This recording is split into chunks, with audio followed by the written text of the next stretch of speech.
और जुर्माने का भागी होगा जो 500 रुपये से अधिक तक बढ़ाया जा सकता है। स्पष्टीकरण। इस धारा के प्रयोजनों के लिए शब्द किसी भी बाधा का अनुपालन में अस्पृश्यता के आधार पर कोई भी भेदभाव शामिल है। खंड 5। अस्पतालों आदि में प्रवेश से इनकार करने पर सजा। जो कोई भी अस्पृश्यता के कारण जनता या उसके किसी भी वर्ग के लाभ के लिए स्थापित या संचालित किसी भी अस्पताल, औषधालय, शैक्षणिक संस्थान या छात्रावास में किसी भी व्यक्ति को प्रवेश देने से इनकार करता है, या उपरोक्त संस्थानों में से किसी में भर्ती होने के बाद कोई ऐसा कार्य करता है जो किसी व्यक्ति के खिलाफ भेदभाव करता है, उस व्यक्ति को कम से कम 1 महीने और अधिक से अधिक 6 महीने की कैद और कम से कम 100 रुपये का जुर्माना होगा, और जुर्माने के लिए उत्तरदायी होगा जो 500 रुपये से अधिक तक बढ़ाया जा सकता है। धारा 6। सामान बेचने या सेवा प्रदान करने से इनकार करने पर जुर्माना। जो कोई व्यवसाय के सामान्य क्रम में अस्पृश्यता के आधार पर, समय और स्थान पर और उन्हीं नियमों और शर्तों पर सामान बेचने या अन्य व्यक्तियों को सेवाएं प्रदान करने से इनकार करता है जिस पर सामान बेचा जाता है या अन्य व्यक्तियों को सेवाएं प्रदान की जाती हैं, उस व्यक्ति को कम से कम 1 महीने और अधिक से अधिक 6 महीने की कैद और न्यूनतम 100 रुपये और अधिकतम 500 रुपये तक का जुर्माना हो सकता है। खंड 7। अस्पृश्यता से उत्पन्न दूसरे अपराध के लिए सजा। 1. कोई भी व्यक्ति। 5. किसी व्यक्ति को संविधान के अनुच्छेद 17 के तहत अस्पृश्यता के उन्मूलन के कारण उसे प्राप्त किसी भी अधिकार का प्रयोग करने से रोकना या ऐसे किसी भी अधिकार का प्रयोग करने वाले किसी भी व्यक्ति को परेशान करता है, घायल करता है, परेशान करता है या परेशान करता है, घायल करता है, परेशान करता है या बहिष्कृत करता है, या मौखिक लिखित शब्दों या इशारों या दृश्यमान आंकड़ों या अन्यथा किसी भी व्यक्ति या व्यक्तियों के वर्ग या आम जनता को किसी भी तरीके से अस्पृश्यता के पालन को प्रोत्साहित या बढ़ावा देता है, या 6. अस्पृश्यता के आधार पर अनुसूचित जाति के किसी सदस्य का अपमान या अपमान करने का प्रयास। उस व्यक्ति को कम से कम 1 महीने और अधिक से अधिक 6 महीने की कैद और कम से कम 100 रुपये का जुर्माना होगा, और जुर्माने का भागी होगा जो 500 रुपये से अधिक तक बढ़ाया जा सकता है। स्पष्टीकरण। एक व्यक्ति को दूसरे व्यक्ति का बहिष्कार करने वाला माना जाता है जब वह किसी भी अन्य व्यक्ति को कोई घर या जमीन देने या उसे किसी घर या जमीन का उपयोग करने या कब्जा करने या उससे निपटने की अनुमति देने, पारिश्रमिक के लिए उसके लिए काम करने या उसके साथ व्यापार करने या उसे कुछ भी देने से इनकार करता है। प्रथागत सेवा या उससे ऐसी सेवा लेने से या उन शर्तों पर कुछ भी करने से इनकार कर देता है जिन पर व्यवसाय के सामान्य पाठ्यक्रम में सभी मामले आम तौर पर किए जाते हैं, या उन सामाजिक, व्यावसायिक या व्यावसायिक संबंधों से दूर रहेगा जो वह आमतौर पर किसी अन्य व्यक्ति के साथ रखता है। स्पष्टीकरण। 2 खंड सी के प्रयोजनों के लिए एक व्यक्ति को अस्पृश्यता के पालन को प्रोत्साहित या बढ़ावा देने वाला माना जाएगा यदि वह ऐसा करता है। 1. यदि यह प्रत्यक्ष या अप्रत्यक्ष रूप से किसी भी प्रकार की अस्पृश्यता के पालन की वकालत करता है, या 2. यदि यह ऐतिहासिक, नैतिक या धार्मिक आधार पर या किसी जाति व्यवस्था के आधार पर या किसी अन्य आधार पर किसी भी रूप में अस्पृश्यता के पालन को उचित ठहराता है।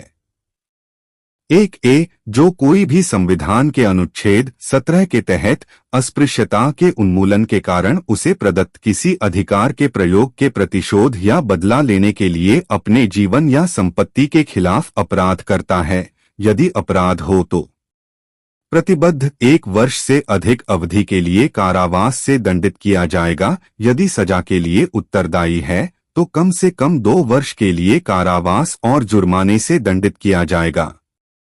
2. कोई भी व्यक्ति एक ऐसे व्यक्ति को वह अधिकार या विशेषाधिकार देने से इनकार कर देता है जिसका वह उस संगठन या उसके किसी वर्ग के सदस्य के रूप में हकदार है। या दो, कोई भी व्यक्ति जो जाति से बाहर करने में भाग लेता है, अपने समुदाय या उसके किसी भी वर्ग के किसी भी व्यक्ति द्वारा अस्पृश्यता का अभ्यास करने से इनकार करता है या इस अधिनियम के उद्देश्यों को प्रभावी बनाने के लिए कुछ भी करता है, ऐसा व्यक्ति इससे कम नहीं होगा 1 महीने और 6 महीने से अधिक की अवधि के लिए कारावास और 100 रुपए से अधिक नहीं और 500 रुपए से अधिक का जुर्माना नहीं होगा।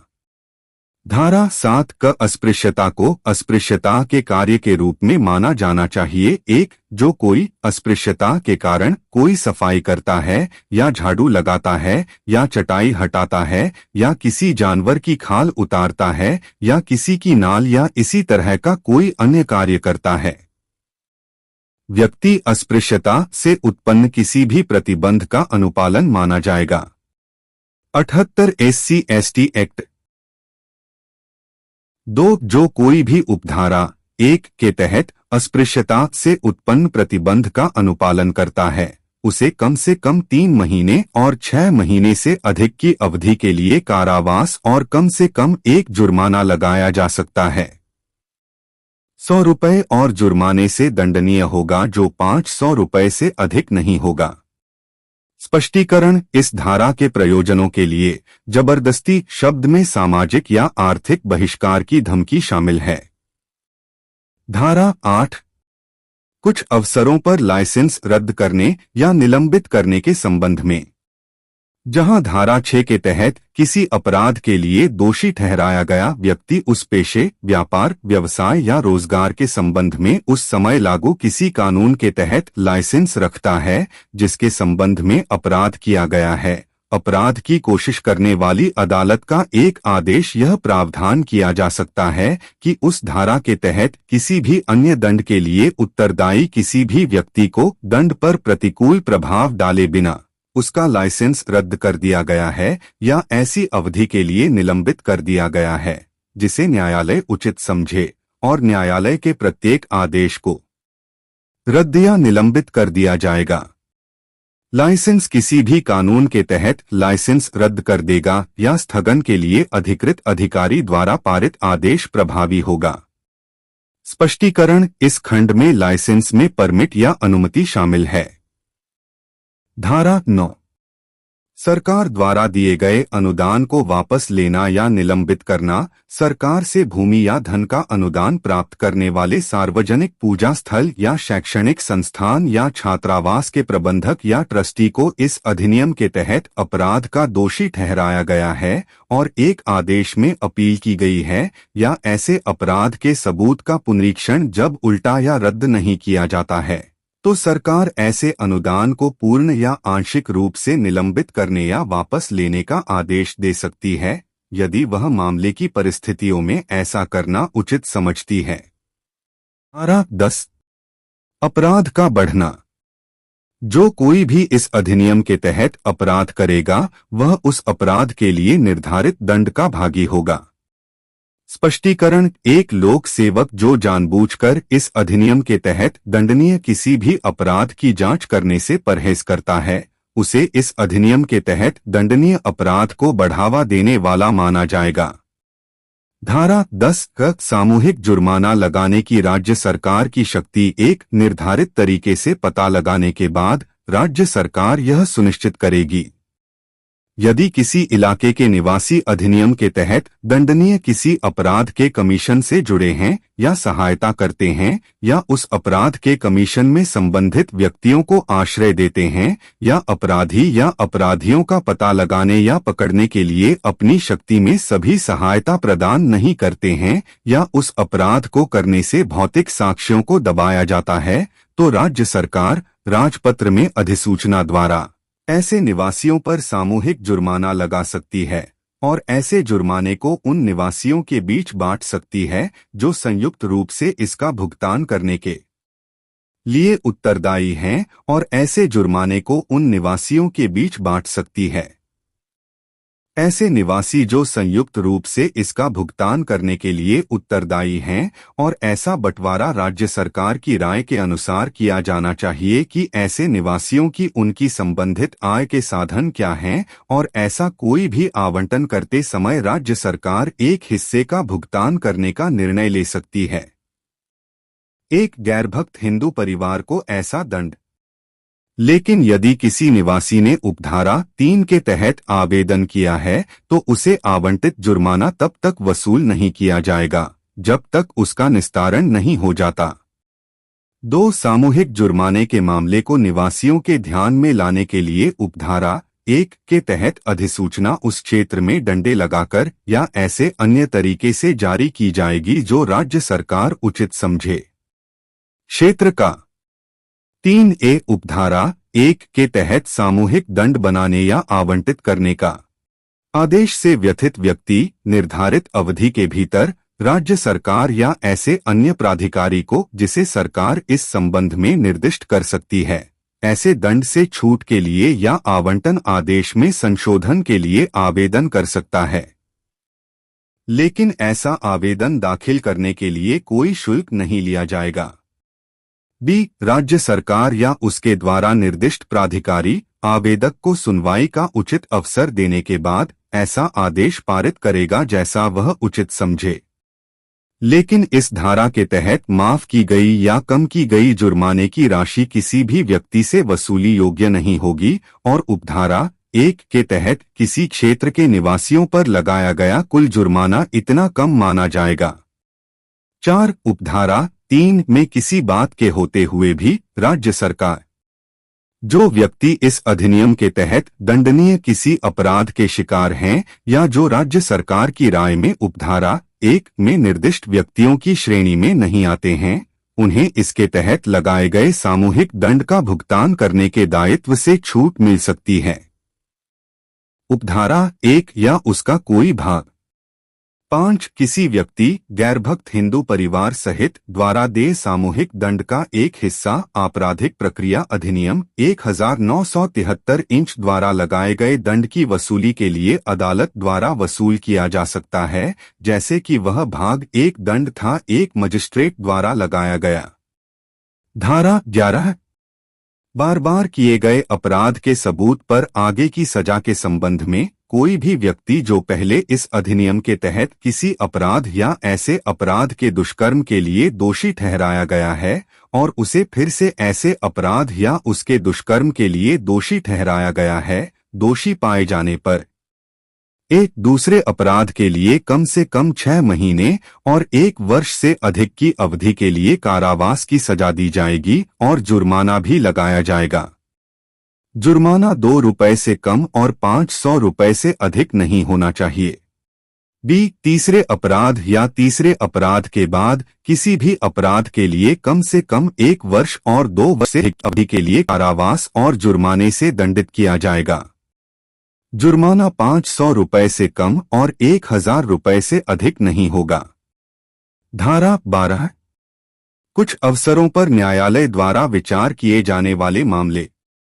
जब इस अधिनियम के तहत अपराध का गठन करने वाला कोई कार्य अनुसूचित जाति के किसी सदस्य के संबंध में किया जाता है, जब तक कि विपरीत साबित न हो जाए, न्यायालय यह मान लेगा कि ऐसा कार्य अस्पृश्यता के कारण किया गया है।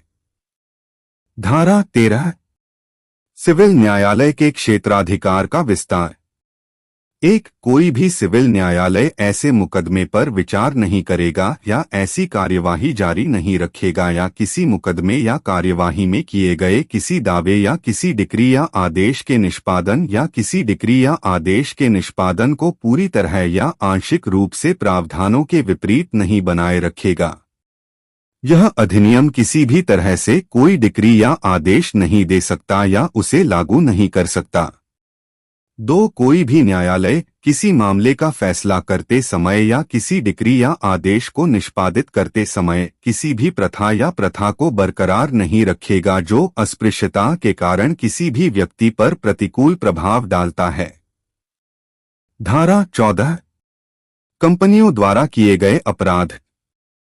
एक, यदि इस अधिनियम के तहत अपराध करने वाला व्यक्ति एक कंपनी है तो कंपनी का प्रभार रखने वाला और अपराध किए जाने के समय कंपनी के प्रबंधन के लिए जिम्मेदार प्रत्येक व्यक्ति को अपराध का दोषी माना जाएगा और हो सकता है तदनुसार मुकदमा चलाया जा सकता है और दंडित किया जा सकता है।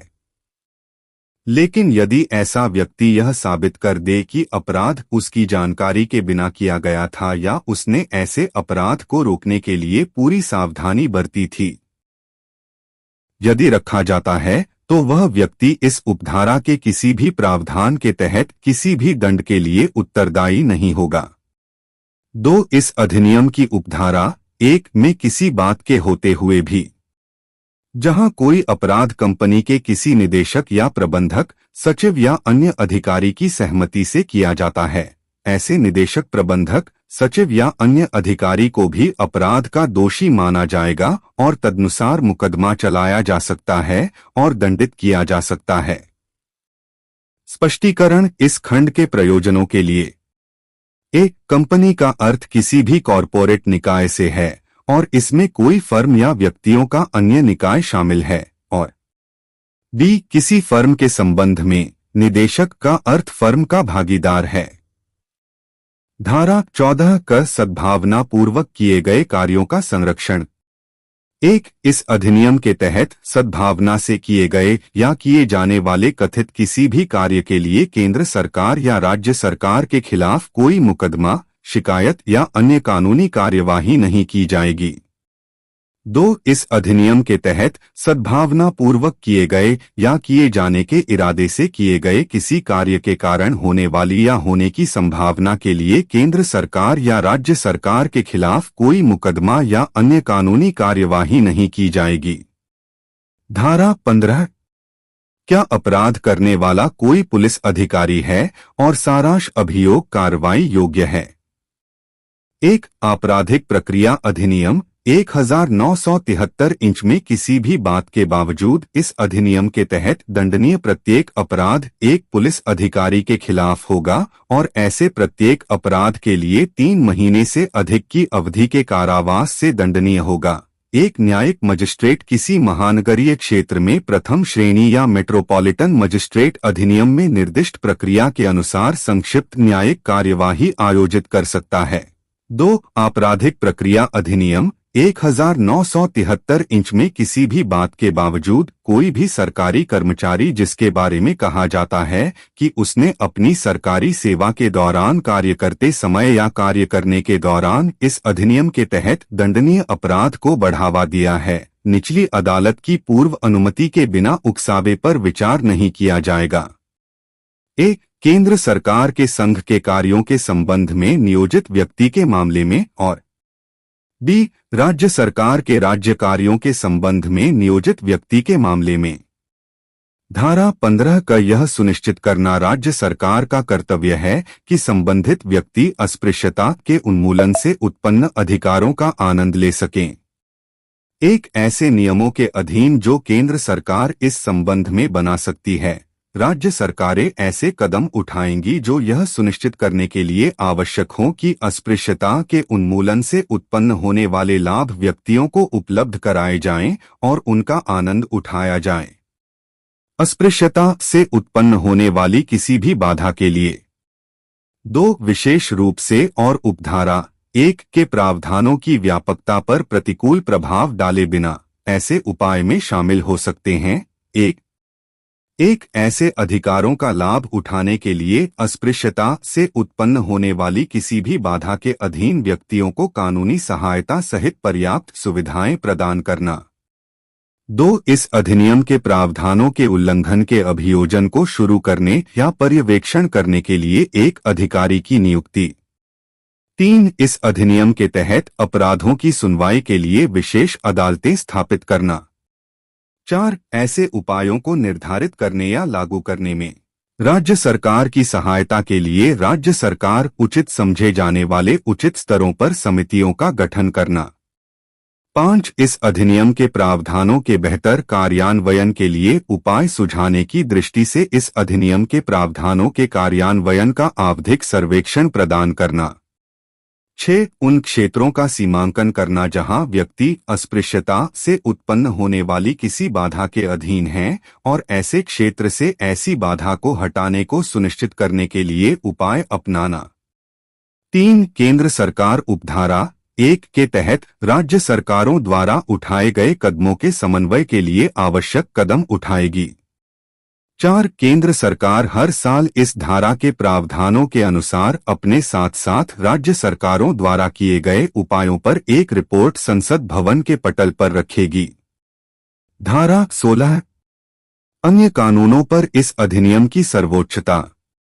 इस अधिनियम में स्पष्ट रूप से प्रदान किए गए को छोड़कर किसी भी अन्य कानून में इस अधिनियम के प्रावधानों के साथ असंगत कोई भी प्रावधान या किसी प्रथा या लेख में ऐसे कानून के रूप में प्रभाव डालने वाले या किसी अदालत के डिक्री या आदेश में या अन्य प्राधिकारी हालांकि प्रभाव रहेगा।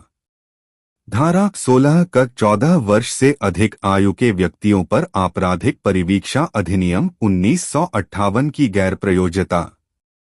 आपराधिक परिवीक्षा अधिनियम 1958 के प्रावधान 14 वर्ष से अधिक उम्र के किसी भी व्यक्ति पर लागू नहीं होंगे जो इस अधिनियम के तहत दंडनीय अपराध का दोषी पाया गया हो।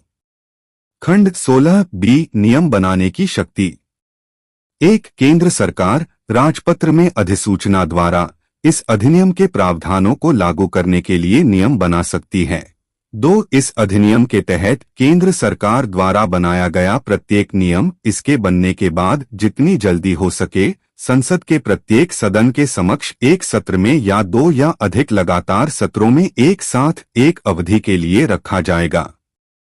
कुल मिलाकर 30 दिन और उपरोक्त पत्र या सत्र के अंत से पहले लगातार सत्रों के बाद दोनों सदन नियम में संशोधन करने के लिए सहमत होते हैं या दोनों सदन इस बात पर सहमत होते हैं कि नियम बनाया जाना चाहिए अन्यथा नियम लागू रहेगा या समाप्त हो जाएगा।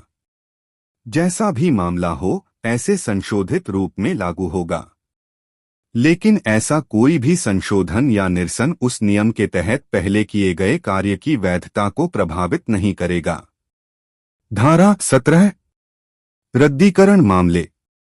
अनुसूची में निर्दिष्ट अधिनियम को तब तक निरस्त किया जाता है जब तक वह अधिनियम या उसका कोई भी प्रावधान इस अधिनियम या उसके किसी भी प्रावधान के साथ असंगत या अप्रासंगिक है। 5. पुलिस जांच। अपराध घटित होने के बाद चरणबद्ध पुलिस कार्रवाई की जाती है। पहला, शिकायत दर्ज करना। कोई अपराध होने पर तुरंत नजदीकी पुलिस स्टेशन में शिकायत दर्ज करानी चाहिए। यदि वह व्यक्ति शिकायत दर्ज कराता है जिसके खिलाफ अपराध किया गया है तो शिकायत मजबूत हो जाती है। यदि व्यक्ति की मौके पर ही मौत हो गई हो या गंभीर हालत में हो तो अपराध के समय उसके साथ मौजूद व्यक्ति शिकायत दर्ज करा सकता है। शिकायत 3 तरह से दर्ज कराई जा सकती है।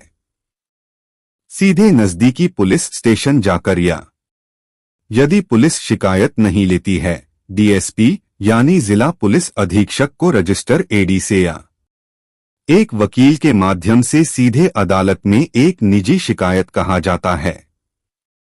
शिकायत में क्या लिखें? यदि अपराधी का नाम और पता ज्ञात नहीं है तो उसकी पहचान चिन्ह। पहचान चिन्ह यानी वह कैसा दिखता था, शारीरिक गठन, उसने जो कपड़े पहने थे आदि। अपराध के शिकार व्यक्ति को लगी शारीरिक चोटें, संपत्ति को नुकसान, सेंधमारी आदि की जानकारी। अपराध में प्रयुक्त हथियार, गवाहों के नाम पते याद करना, शिकायत को पढ़ने या सुनने के बाद उस पर हस्ताक्षर करना, शिकायतकर्ता को बिना भुगतान के शिकायत की प्रति प्राप्त करने का अधिकार है। दूसरा, घायल को सरकारी अस्पताल ले जाना। पुलिस स्टेशन से एक सूची, लिखित नोट लें और घायलों को सरकारी अस्पताल ले जाएं। उचित प्रपत्र पर हस्ताक्षर के साथ सरकारी डॉक्टर से चोट प्रमाण पत्र प्राप्त करना। यदि किसी महिला के साथ बलात्कार हुआ है तो उसे उन कपड़ों के साथ अस्पताल ले जाएं जो उसने बलात्कार के समय पहने हुए थे। बलात्कार के बाद किसी भी व्यक्ति को नहाने की इजाजत न दें। सरकारी डॉक्टर द्वारा शारीरिक परीक्षण। याद रखें कि यदि डॉक्टर एक महिला है या यदि वह एक पुरुष है तो जब वह आपकी जांच करे तो एक नर्स मौजूद रहें। तीसरा, घटनास्थल पर पुलिस द्वारा जांच। शिकायत दर्ज करने के बाद पुलिस जांच के लिए घटनास्थल पर आती है। याद करना, घटनास्थल पर कुछ भी गिरने न दें। किसी को भी वहां आने जाने की इजाजत न दें। परिसर की सफाई करना या न करना। यदि शव गिर गया हो तो उसे न छुएं और न ही पड़ा रहने दें। जैसा है वैसा ही रहने दो। चौथा, घटनास्थल का पंचनामा। पुलिस अधिकारी उस गांव के व्यक्तियों का चयन करता है जहां अपराध हुआ था और उनकी उपस्थिति में घटनास्थल का पंचनामा करता है। पंचो घटनास्थल की स्थिति अर्थात क्षति, तोड़फोड़ आदि को देखकर लिखित रूप में दस्तावेज बनाते हैं। घटनास्थल पर पोस्टमार्टम। शव का पंचनामा तालुक के मामलतदार द्वारा किया जाता है। यदि किसी कारण से वह नहीं आ पाता है तो पुलिस अधिकारी कम से कम 2 या अधिक सक्षम पुरुषों को इकट्ठा करता है और व्यक्तिगत रूप से शव का निरीक्षण करता है। शव के पंचनामे में निम्नलिखित विवरण हैं। पुलिस स्टेशन का पता, पंचनामा भरने का स्थान, समय, तारीख, शिकायतकर्ता का नाम, मृतक का नाम, पता, उम्र, लिंग, जिस स्थान पर शव मिला वहां से निकटतम पुलिस स्टेशन कितनी दूर है, मृत्यु का कारण, दिनांक, समय, शव की स्थिति और विवरण। अगर शव पर गहने या कोई नोट मिलता है तो उसे दर्ज किया जाता है। पंचनामा, अभियुक्त अपराधी की गिरफ्तारी। शिकायत दर्ज करने के बाद पुलिस अपराधी को गिरफ्तार कर लेती है। गिरफ्तारी 2 तरह से की जा सकती है। वारंट के साथ, यदि गंभीर अपराध नहीं है तो पुलिस को तालुका मजिस्ट्रेट के लिखित आदेश के साथ गिरफ्तार करना होगा। वारंट का मतलब गिरफ्तारी का लिखित आदेश होता है। बिना वारंट के गंभीर अपराधों में पुलिस बिना वारंट के भी गिरफ्तारी कर सकती है। Search warrant. सर्च वारंट का मतलब एक लिखित आदेश होता है। जब पुलिस को किसी अपराध से संबंधित कोई चीज मिलती है, उदा। सर्च वारंट तब जारी किया जाता है जब किसी हथियार या दस्तावेज को जब्त करना होता है। याद रखें, पुलिस को गिरफ्तारी के 24 घंटे के भीतर आरोपी को न्यायाधीश के सामने पेश करना होगा। छठा, मृत्यु से पहले का बयान।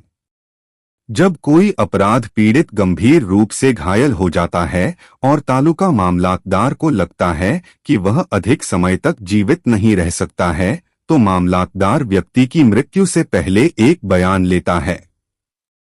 बयान लेने के बाद व्यक्ति के हस्ताक्षर या अंगूठे का निशान लिया जाता है।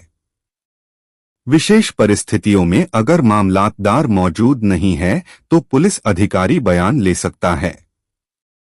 याद रखें, यदि व्यक्ति बेहोश है या बोलने में असमर्थ है तो कोई बयान न दें।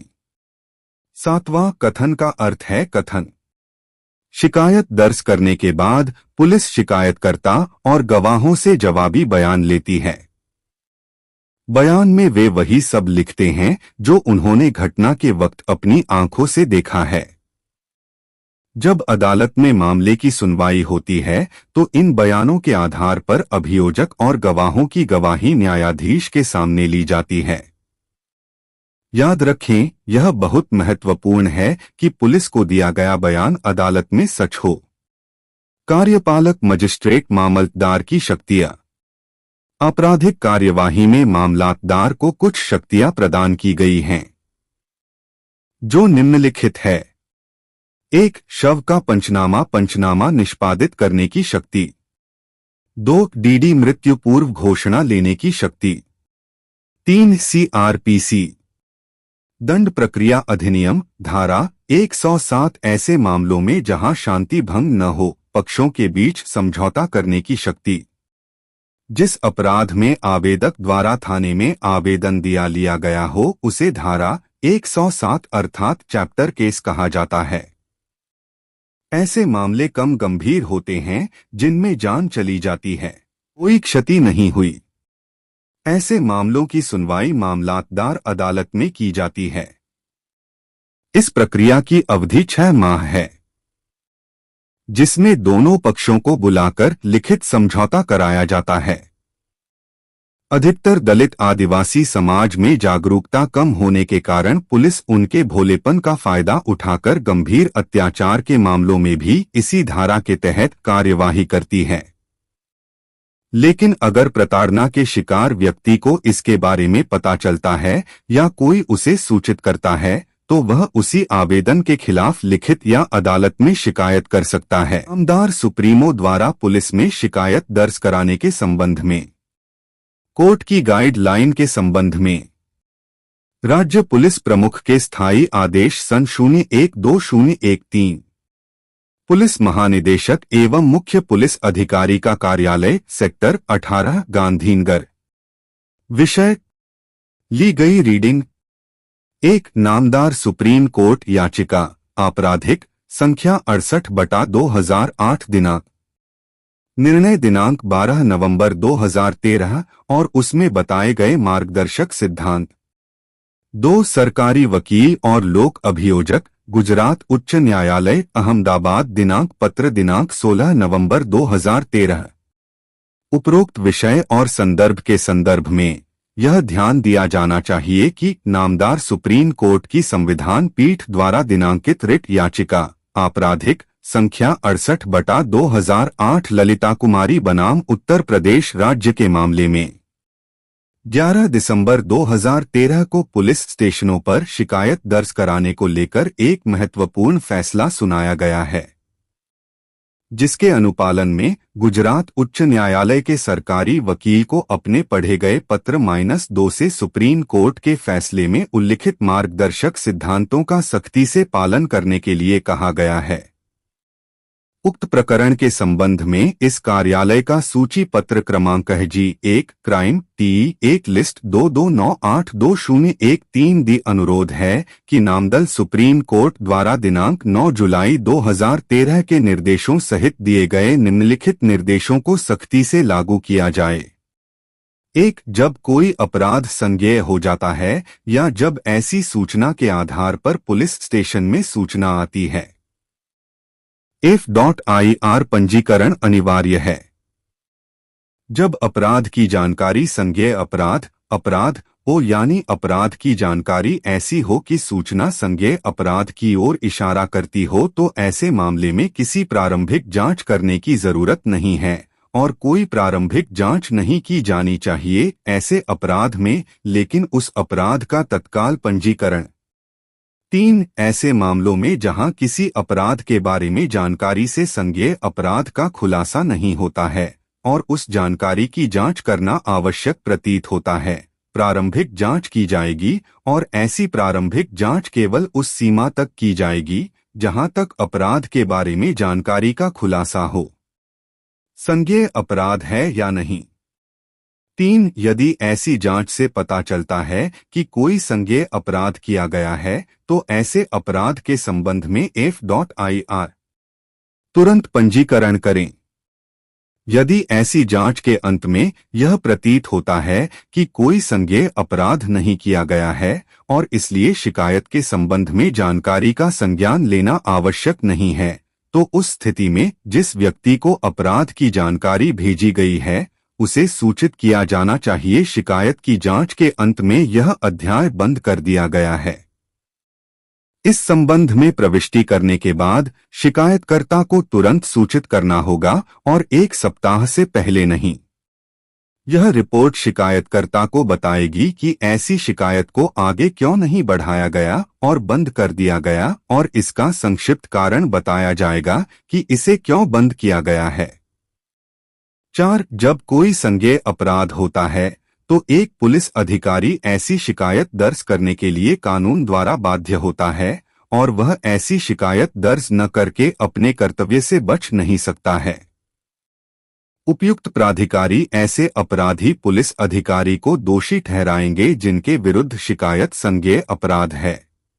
और अगर पुलिस अधिकारी ने ऐसी शिकायत दर्ज नहीं की है तो भी दोषी पुलिस अधिकारी के खिलाफ आवश्यक कार्रवाई करनी होगी। 5. प्रारंभिक जांच का दायरा केवल पर्याप्त होगा, यानी पुलिस अधिकारी केवल यह जांच करेगा कि उसके सामने दी गई जानकारी संज्ञेय अपराध है या नहीं। यदि पुलिस अधिकारी द्वारा शिकायतकर्ता को दी गई जानकारी सही है तो उसके उचित या अन्य विषयों में जाना आवश्यक नहीं है। किस प्रकार के अपराधों के लिए शिकायत दर्ज करने से पहले प्रारंभिक जांच की आवश्यकता होती है, यह प्रत्येक मामले की परिस्थितियों पर निर्भर करेगा। निम्नलिखित मामलों में शिकायत दर्ज करने से पहले प्रारंभिक जांच की जा सकती है। ए. वैवाहिक विवाद, पारिवारिक विवाद। बी. व्यापार और वाणिज्य से संबंधित अपराध। ए. चिकित्सा डॉक्टर की लापरवाही से संबंधित मामले। 3. भ्रष्टाचार से संबंधित मामले। 6. ऐसे मामले जिनमें शिकायत बहुत लंबे समय के बाद की जाती है, जैसे ऐसे मामलों में जहां 3 महीने से अधिक की देरी हुई है और शिकायतकर्ता द्वारा कोई संतोषजनक स्पष्टीकरण नहीं दिया गया है।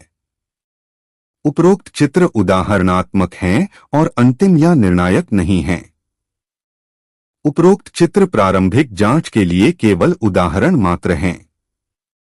7. पुलिस अधिकारी शिकायतकर्ता और आरोपी के अधिकारों की उचित सुरक्षा को ध्यान में रखते हुए निर्धारित समय सीमा के भीतर प्रारंभिक जांच पूरी करेगा और यह जांच 7 दिनों के भीतर पूरी की जाएगी। इस प्रक्रिया में देरी होने पर कारण जनरल डायरी में दर्ज किया जाए। 8. पुलिस स्टेशनों में सभी प्रकार की सूचनाएं स्टेशन डायरी और दैनिक डायरी में रखी जाती हैं। इसलिए यदि किसी संज्ञेय अपराध के संबंध में कोई जानकारी है जिसके आधार पर शिकायत दर्ज की गई है या ऐसी जानकारी के आधार पर या जिसके आधार पर प्रारंभिक जांच की गई है, तो जानकारी को अनिवार्य रूप से अक्षरशः और सटीक रूप से दर्ज किया जाना चाहिए। उपरोक्त डायरी में और प्रारंभिक जांच के क्रम को भी ऐसी डायरी में दर्ज किया जाना चाहिए। 9. माननीय सर्वोच्च न्यायालय के आदेशों का कड़ाई से अनुपालन कराना सभी थाना प्रभारियों का कर्तव्य है। माननीय सर्वोच्च न्यायालय के उपरोक्त आदेशों की व्याख्या करते समय जब व्याख्या का प्रश्न उठता है तो यह निर्देश दिया जाता है कि अंग्रेजी में माननीय सर्वोच्च न्यायालय के आदेशों को आधिकारिक माना जाए और उन्हें सर्वोच्च माना जाए। यह स्थायी आदेश सभी अधिकारियों, पुलिस स्टेशन के सभी अधिकारियों और सभी अधीनस्थों तक पहुंचना चाहिए और पर्यवेक्षी अधिकारी को यह सुनिश्चित करना चाहिए कि इस स्थायी आदेश की सूचना दी जाए और यदि भविष्य में कोई शिकायत दर्ज नहीं की जाती है तो यह सुनिश्चित करने के लिए उचित कार्रवाई की जाए। इस स्थायी आदेश की जानकारी की कमी, निष्क्रियता, इस स्थायी आदेश के निष्पादन में लापरवाही और लापरवाही बरतने पर वरिष्ठ अधिकारियों के खिलाफ कार्रवाई की जाएगी और आवश्यकता पड़ने पर सरकार को रिपोर्ट करने के लिए मजबूर किया जाएगा। संलग्नक उपरोक्तानुसार प्रमोद कुमार, पुलिस महानिदेशक ए, मुख्य पुलिस अधिकारी, गुजरात राज्य, गांधीनगर।